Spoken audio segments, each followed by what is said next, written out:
I had a near-death experience. It just wasn't my time.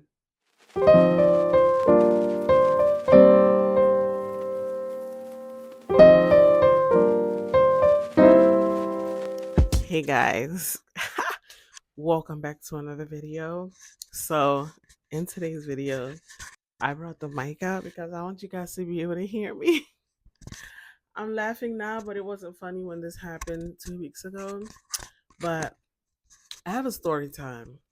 So about 2 weeks ago, so if you don't know, I have a business. I have a cake and treats business, which I'm gonna shamelessly plug myself real quick right here. I have a cake business, and sometimes people request for me to deliver to them. Of course, I deliver for an extra charge. So I had an order. The person put in the order about a week and a half before the delivery date, and it was to be delivered 2 weeks ago, Thursday. I don't remember what date that was, but that's when the delivery was for. So it was in. I live in Bristol. The delivery was for Unionville. So Unionville is kind of part of Farmington. Yeah, it's kind of like the more woodsy area of Farmington. So I get the order ready. The people sent me the address, probably when they placed the order. So I get the order together and I'm driving. When I get to the area, I didn't think anything of it because I've been to plenty of people's houses, right? I didn't think, nothing crossed my mind to say, oh, something strange might happen when I go to these people's house. So when I get to the house, one thing did seem a little off to me. So when I pulled up to the house, I got out and they had tons and tons and tons of Halloween decorations. I'm talking the big skeletons. They had the blow up, like those big blow up things, the Halloween things. They had a bunch of those. And then they had these little what is it called? They had the little like tombstones, the little tombstone, but they were like all the decorations were knocked over to the ground. So I just looked at it like, oh, I just thought to myself, didn't these people see, their decorations look a mess? Aren't they gonna fix it? I didn't think anything of it. So I get out the car. Normally, when I go deliver something to someone, I'll leave the car door open because most of the time I'm just like handing off the item and jumping back into the car. So this day wasn't any different. So I left the car door open and I walked because they wanted me to leave it on the porch. The porch had tons of. I'm telling you, like it was a really nice house. It was a nice big house with a underground pool, backyard. It was a really nice house. Okay, so they wanted me to leave the order by the door on the porch. So I walk up to the porch and I leave the order like right in front of the door, right? I bend over to leave the order and then I get up. I'm sorry, I'm not the best storyteller, so I might be all over the place. Forgive me. I get up, turn around, look in front of me. I see a big black bear coming from my right, from around the corner, from behind the house. Mind you, this is like a highly wooded area. So, I mean, it's not like out of the ordinary to see bears, but I never thought I would come face to face with one. Okay. As this thing walks up from the right side of the house, so now we're face to face. Okay, we're face to face. First, not even gonna lie to you guys, like I can tell this story and laugh about it now. A week and a half after this happened, I wasn't able to sleep because as soon as I closed my eye, I just envisioned being mauled by a bear. Like it wasn't funny. So the first thing that came to my head was to run, but then I'm like, no, I can't. I'm not supposed to run because I've seen enough videos that tell you the moment you run, that's when they chase you because they feel threatened or something like that. So I was like, no, I can't run. The other thought was like, just freeze. Maybe it'll just walk away. So I froze into place. I froze into place with my hands on my face, thinking if this thing is gonna kill me right here, like I don't want to see what it's doing. So I just covered my face and I stood in place. So it came up on the porch a little bit, and then it kind of, I'm telling you, if this thing would have stood on its hind legs, it probably would have towered over me by feet. And like it was a really big animal. It was a full grown adult black bear. Okay, so it comes up to me. At this point, my heart is racing out of my chest. Like if you would have looked at my chest, you know how like in the cartoons, when something like one of these cartoon characters are startled, you can see like their chest rising up and down from beating so hard. That's how my heart was beating. I felt like I was going to pass out. I thought to myself, I was like, no, no way, this is how my kids are gonna lose me. Like my kids were the first. Like I know it's a normal, like any normal person. This is what's gonna come through your head. I'm like, who's gonna take care of my kids? I'm like, no way. My kids are in school. I'm like, it's so many things going through my head at this point. Like I'm terrified. I'm like, I'm about to die. But the whole time, my mind's racing, but the whole time I'm frozen. Okay. So the thing came up, the bear came up. It kind of like sniffed around me a little bit, you know. Thank God, because I felt like it smelled the cupcakes that I had, but it just didn't know where it was, because they say they have like smell from like miles and miles away. I felt like it was looking for the cupcakes, it just didn't know where it was, because I put it like underneath like a particular chair that was on the people's porch. So it was like sniffing around, just trying to see, like where that smell was coming from. So those were the longest 3 minutes of my entire life. I literally thought I was about to die right in that moment. Like, I'm somebody who watches, I don't know, I feel like I got this from my dad. Like, I watch too many, like, crime shows, too many, like, animal attacks. Like, all those things just came flashing. Like, it was one of the worst days of my entire life. Okay. So, I'm frozen in place. So I guess it kind of like sniffed around, and then next thing you know, it just like turned around and took like a step, because it had two steps to get onto the people's porch, and then it turned around, and then it made a left to where my car was. Mind you, my car door is open.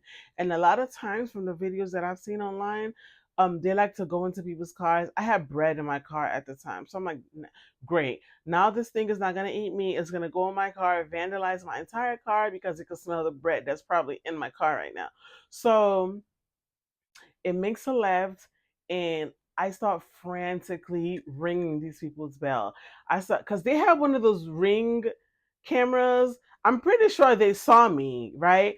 So I start ringing their bell like crazy. Like I'm like in their camera. I'm like, could somebody please open the door? Can you please open the door so I can just step inside for like 2 minutes and let this thing go away before I'm like frantic. They're probably looking at me like, I know this bitch don't think we're about to open the door and get killed.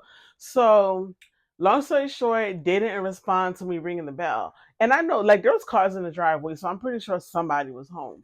So I waited for another 2 minutes. So mind you, I was frozen for three. I started ringing the bell for like 1 minute, and then I waited for another minute. So I was, the whole time I'm waiting, I'm peeking around the corner to see if it's either in my car or around my car.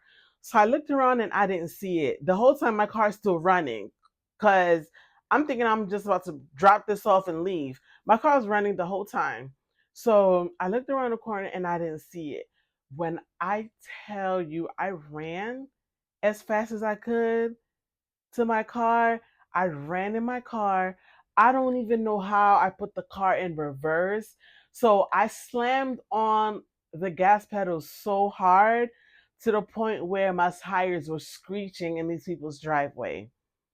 I managed to get out the driveway and drive down the street. So I wanted to at least like get away from that area a little bit. So I got on the highway and then I had to pull over. When I tell you I was shaking almost to the point of convulsing. Okay, I was shaking so bad. I was shaking. I was terrified. I was scared. I was about to cry. I was like, everything was going through my head. So I called my husband and I'm telling him, he was dumbfounded. All he could say was, wow, wow. I'm like, yo, like I had a near death experience because I feel like in that moment, it was only God because I feel like it was no reason at that point because the bear was looking for food. There was no reason why that thing could have swallowed up my arm, leg, like scratched, like killed me in that moment. It was no reason why because there literally was nothing in between us. So I'm thinking it had to be God in that moment because when God says it's not your time, it's not your time. Because it was like it was nothing but opportunity between me and this bear. Okay? It was a big enormous black bear in my face and I walked away from it. So I feel like it was nothing but Allah that was in my corner that day.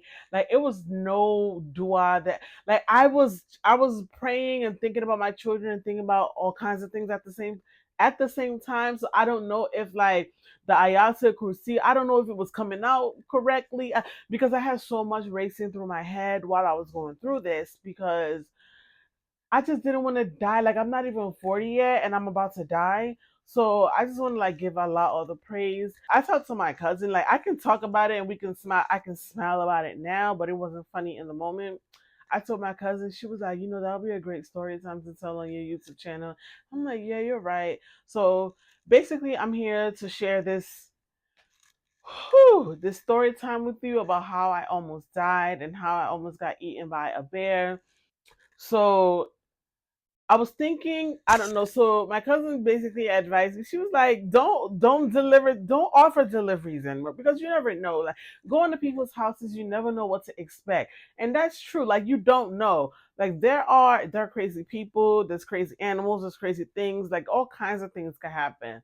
So being that I was in the situation, I would say like my advice would be if you ever come in contact with a a bear, like a bear. I can only speak for like black bears because a lot of them they say that if you don't bother black bears, they won't bother you.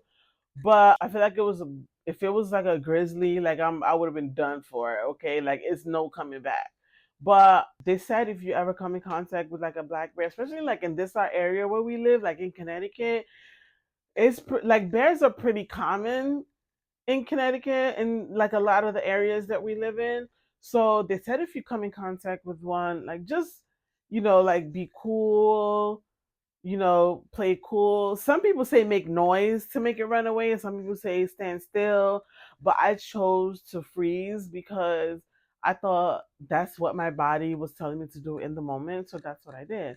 And I thank God that I'm here today to be able to tell this story because it could only be God. It could only be God in that moment. All right. Because a lot of people that order from me, like some people don't want to come to your house and pick up and some people like I don't know, like I don't want to like miss out on a sale because I'm not offering delivery. You get what I'm saying? So if I do continue to offer delivery, I'm gonna ask the people to come out and get it from me. Either that or you come to my place and pick it up because I'm not about to die by being mauled. It was a lot of my mental state and it took a week and a half for me to be able to sleep because the moment I would close my eyes I would just see like a big bear. And I'm hypersensitive to environmental factors. Like I could see something on TV. So for example the whole bombing that happened in the Middle East. Somebody that I follow on Instagram posted a video, a clip of the bombing, and that's why I don't watch things like that. If I follow people who and it's not that's not me being insensitive. It's just I'm protecting my own mental state because when I saw that bombing on my timeline, when I went to sleep that night, I jumped up out of my sleep because I had a dream that someone threw a bomb on me and my kids in the house. So I jumped up and ran to the living room to go and do nafila real quick because I kind of knew this was going to happen. I'm hypersensitive to environmental factors, things that I see on a daily basis, which is why whenever natural disasters happen, I pray for the parties involved, the people involved silently in my heart. You know, you don't have to post about things on social media to be concerned. In our generation, this day and age, if you're not constantly posting about it on social media, it means you don't care, which is not true. A lot of people go through the same thing that I go through, and they don't want to traumatize themselves day after day, night after night, because they want to prove to you that they care about what's going on. I don't have nothing to prove to anybody. Like, I don't post about natural disasters because I will go to bed at night and dream about it. I pray for the people, and I pray that God answers their prayers, and I pray that God, like, helps them with a solution. But I don't post about it, and I don't watch those kinds of things on my timeline. So it took me a week and a half to be able to fully sleep and enjoy, things, because the first night I literally cried my ass off. Like, my eyeballs were about to fall out because I was thinking to myself, I was like, wow, is this how I'm gonna die? But thank Allah, I'm here today to tell the story. And if you've watched up until this point, thank you so much for watching the video.